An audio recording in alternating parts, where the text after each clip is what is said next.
সাকিব আল হাসানের বিরুদ্ধে একটা মামলা হয়েছে, এটা নিয়ে স্যার ক্রিকেটের যিনি স্টার যেহেতু দেশ বিদেশে আলোচনা হচ্ছে, এটা আপনাদের নজরে এসেছে? এটাও তো আওয়ামী লীগই শুরু করেছিল, ঠিক না? আপনার আমিনুল যে ফুটবলার, সাকিব তো আর বাংলাদেশ রাষ্ট্রের জন্য কিছু বয়ে আনে নাই। সাকিব নিজে অনেক কিছু অর্জন করেছে। আমিনুল তো বাংলাদেশ রাষ্ট্রের জন্য পুরস্কার বয়ে এনেছিল না? জাতীয় দলের ক্যাপ্টেন ছিল। আমিনুলকে যেইভাবে অত্যাচার করা হয়েছে তখন কি আপনারা প্রশ্ন করেছিলেন? আমিনুলকে তো জেলে ভরা হয়েছে, সাকিবের বিরুদ্ধে মামলা হয়েছে। তারপরেও আমরা, এটা পুলিশ প্রশাসনের ব্যাপার, আমরা যতটুকু বলার চেষ্টা করেছি। মামলা হওয়া বা এফআইআর হওয়া মানে তো গ্রেফতার না। আমার বিশ্বাস আমাদের মানে স্বরাষ্ট্র মন্ত্রণালয় থেকে উদ্যোগ নেওয়া হবে যাতে মানে কেউ অতি উৎসাহিত হয়ে গ্রেফতার না করতে যায়, বুঝছেন না? আর মানে আপনি যে কম্পারেটিভ ফিচার যতগুলো আপনারা প্রশ্ন করেছেন, সবকিছুর জন্মদাতা হচ্ছে আওয়ামী লীগ। আমি কি বাড়িয়ে বলছি? সবকিছু কোন এক্সাম্পল চান?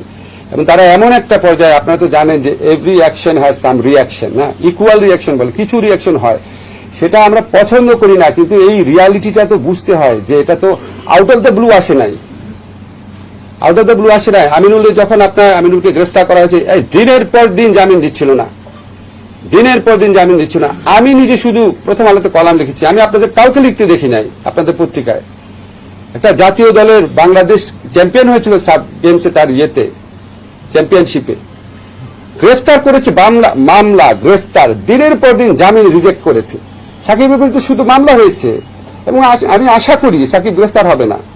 এবং আমাদের পুলিশ বাহিনীকে আমি যতদূর জানি এরকম একটা ইনস্ট্রাকশন দেওয়া আছে যে অবিশ্বাস্য, অ্যাপারেন্টলি খুব অবিশ্বাস্য কিছু হলে যতটা পারা যায় আইনগত সীমার মধ্যে থেকে রেস্ট্রেইন দেখানোর জন্য, আর কি রেস্ট্রেইন বজায় রাখার জন্য। ব্যক্তিগতভাবে কেউ যদি মামলা করে, ধরেন আপনার সন্তান মারা গেছে, ধরেন পুলিশের গুলিতে, আপনার সন্তান যদি পুলিশের গুলিতে মারা যায় আন্দোলন করতে গিয়ে, অনেকের সন্তান তো মারা গেছে, 1000 জন মানুষ মারা গেছে, তার মধ্যে অর্ধেকই তো আপনার অর্ধেকেরই তো আপনার পিতা আছে, মানে ওই বয়সী মারা গেছে, শিশু মারা গেছে।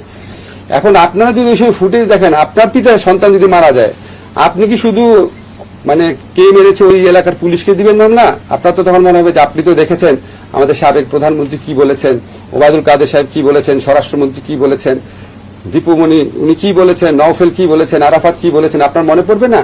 এখন আপনি যদি ওনাদের বিরুদ্ধে মামলা দেন, রাষ্ট্রের কোনো অধিকার নাই আপনাকে মামলা করার, আপনি মামলা করতে পারবেন না বলার।